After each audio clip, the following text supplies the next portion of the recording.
여러분 안녕하십니까. 운동하는 지구과학의 김동국입니다.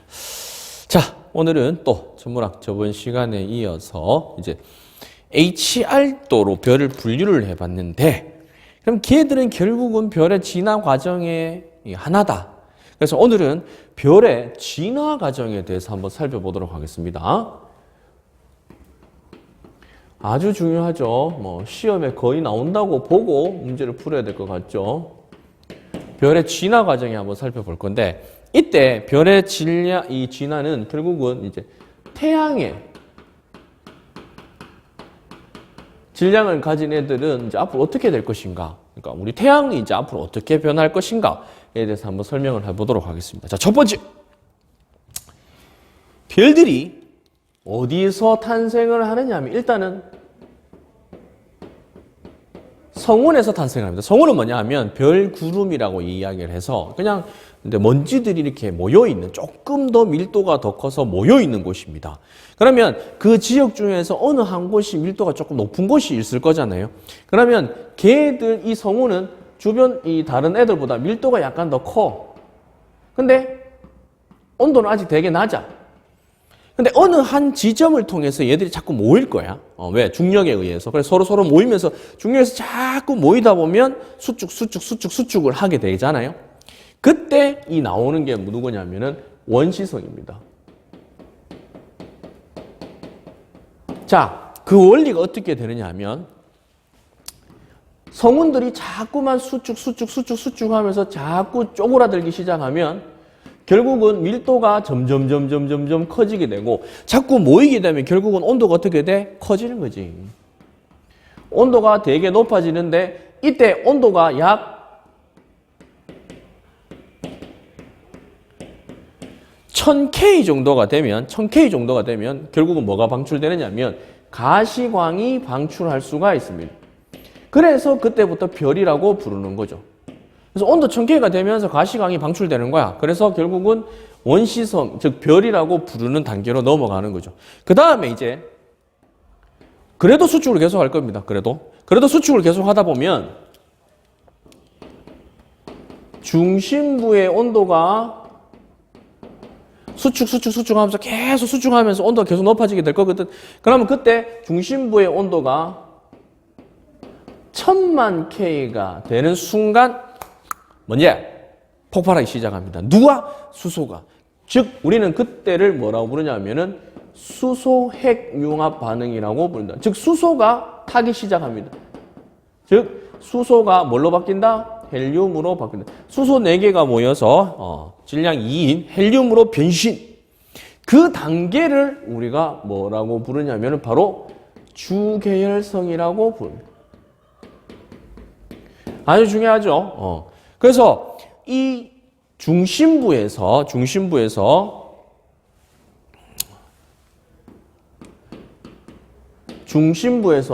수소 핵융합 반응을 일으킬 때를 우리는 뭐라고 부르냐면 주계열성이라고 부릅니다. 그래서 주계열성의 정의는 결국은 중심에 핵융합이 일어나느냐 아니냐에 따라서 나눠지는 거죠. 자, 그러면 이렇게 되는 거죠. 애들이 수축을 계속해. 근데 내부에서 빵하고 태우기 시작해. 그럼 내부에 압력이 또 생기잖아. 그럼 얘가 이렇게 해서 날 밀어내. 바깥에서는 중력에 의해서 누르고 안에서는 이 수소 핵융합 반응에 의해서 바깥으로 힘을 밀어내는 거지. 그럼 둘이가 뭘 하느냐? 평형을 이룰 수가 있겠죠. 우리는 그 평형 상태를 뭐라고 부르냐면은 정력학 평형 상태라고 부릅니다. 즉 안쪽으로 모아지는 중력 수축하는 힘하고 내부에서 핵융합 반응에 의해서 바깥으로 팽창하려는 내부 압력하고 두 힘이 서로 같아지게 되면 어떻게 되느냐? 크기가 일정하면서 안정된 상태로 넘어가는 거죠. 그래서 정력학 상태로 가면서 크기가 일정해지면서 별의 일생 중 가장 긴 시간을 보낸다는 매우 안정된 시기로 넘어가죠. 지금 태양이 어디 있죠? 여기 있죠. 주계열성에 있죠. 그래서 태양 같은 경우는 아직까지 한 50억 년 정도 더 있다고 얘기하는, 아직까지 한참 남았다고 보죠. 한 반 정도 남았으니까. 그래서 이 주계열성에서 중심에서 얘들이 이제 수소를 계속 태우기 시작합니다. 근데 태우기 시작하다가 자꾸 태우다 보면 결국은 어떻게 되느냐 하면 중심에 더 태울 수소가 소진되겠지. 그럼 없습니다. 이제 중심이 더 이상 태울 게 없어. 그러면 이제 두 개를 좀 나눠서 생각을 해야 돼요. 중심부와 외곽부를 나누어서 생각을 하면 중심부는 이제 더 이상 수소가 연소가 되지가 않아요. 그래서 중심부에는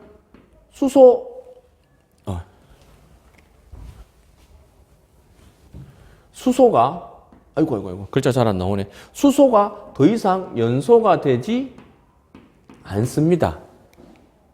그러면 중심에는 수소가 누구로 바뀌어 있느냐? 헬륨 핵으로 바뀌어 있겠죠. 헬륨 핵으로. 그래서 그냥 중심에는 이제 더 이상 다른 일이 벌어지지 않아. 그러면은 연소가 일어나지 않으니까 바깥으로 밀어내는 힘 자체가 내부 압력이 없지. 그럼 얘는 어떻게 돼? 수축하게 되겠죠. 쪼그라들기 시작합니다. 근데 그때 쪼그라들다 보면은 또 밀도가 높아져서 온도가 높아지게 되는데 그때 이 쪼그라들다가 온도가 1억 정도가 돼버리는 순간 이번에는 누가 타냐면 이 남아있는 헬륨이 연소를 하기 시작합니다. 즉 자꾸 쪼그라들다 보니까 이번에는 누가 헬륨이 연소가 되어서 중심에 헬륨이 타서 이번에는 탄소를 만들기 시작합니다. 이때 단계를 우리가 적색 거성이라고 불러. 왜? 중심에서 수소 연소가 끝났잖아. 그러면은 주계열성이 끝난 거야. 근데 중요한 건 여기서 또 뭐가 있냐면 외곽부에는 이 수소가 아직 좀 남아있어. 중심은 다 탔는데 껍질에는 아직 남아있어. 그래서 이 수소가 껍질 부분에서 타기 시작합니다. 허허이. 그럼 어떻게 되냐면 바깥층이 타기 시작하니까 뭐 하기 시작할까? 팽창하기 시작하겠죠. 즉 점점 팽창하기 시작합니다. 크기가 어떻게 된다? 커진다.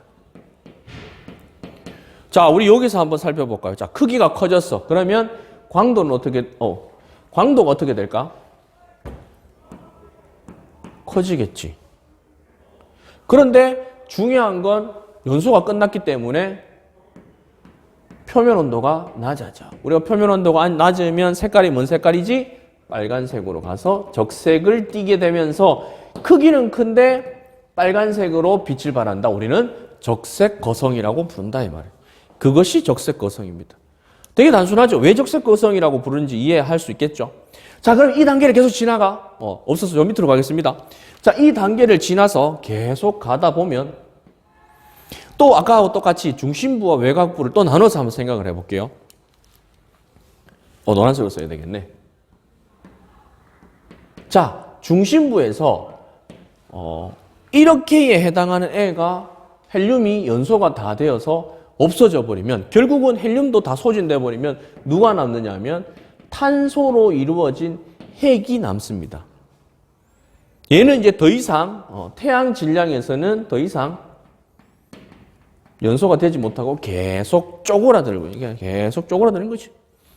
그래서 수축을 계속 수축 계속 할 겁니다. 중심부는. 그 다음에 반대로 외곽부에서는 어떤 일이 발생하느냐면 여기 헬륨은 다 탔어. 처음에 적색거성 때 중심에 수소가 다 사라지고 껍질에 수소가 탔잖아.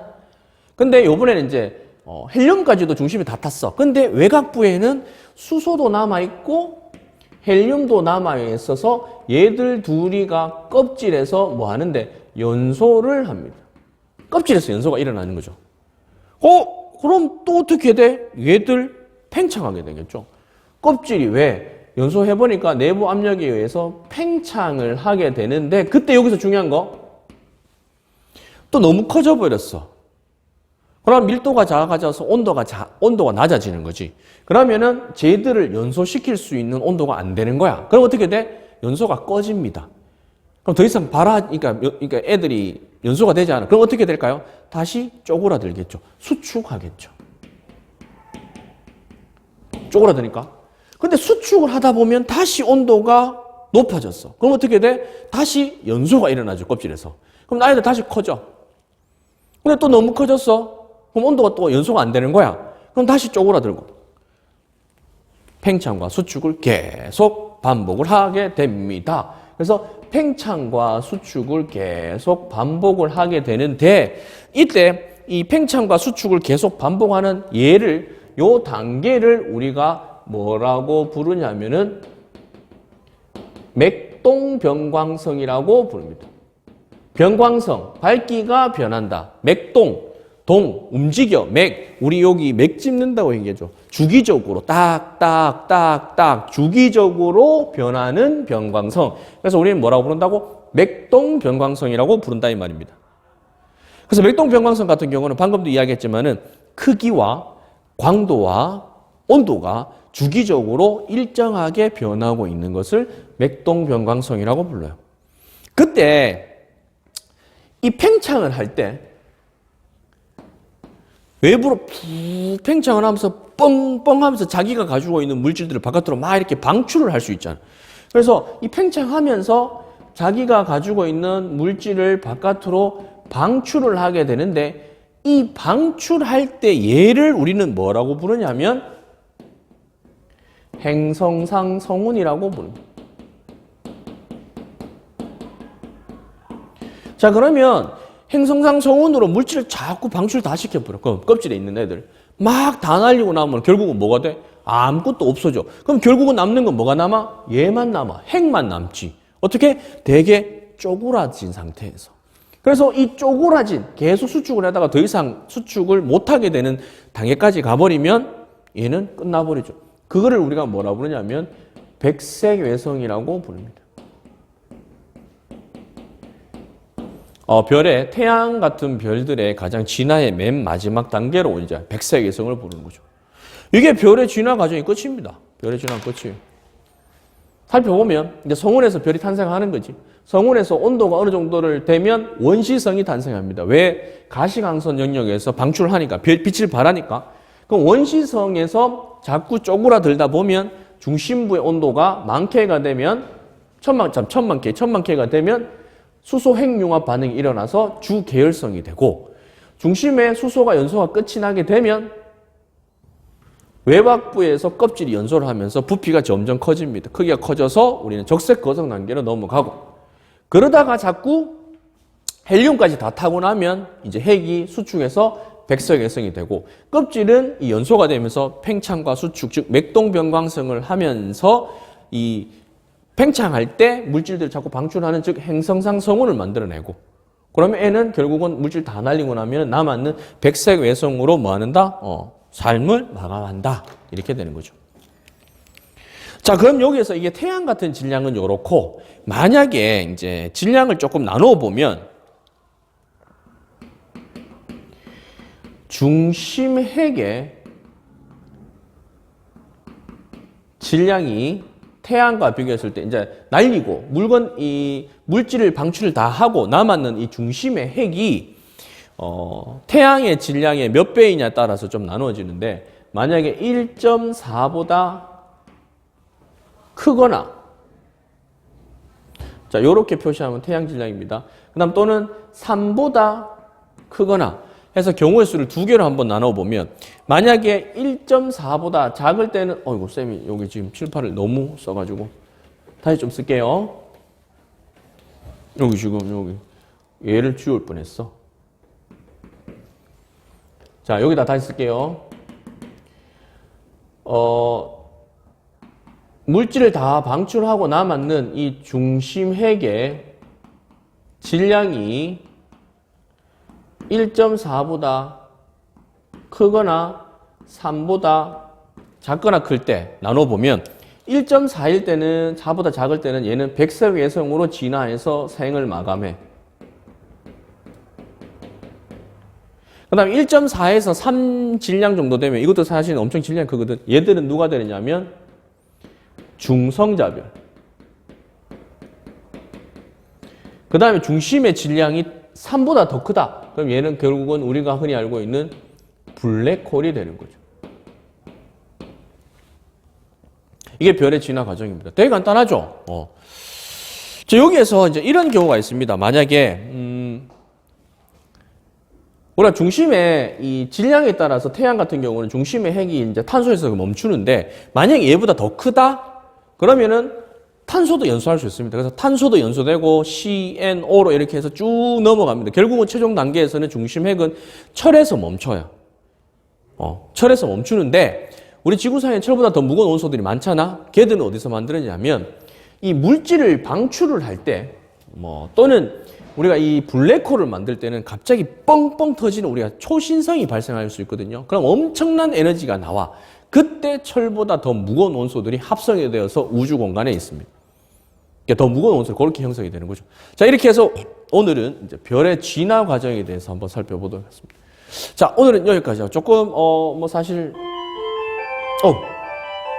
집에 가라고 이렇게 종까지 쳐주네. 저도 이제 끝났습니다.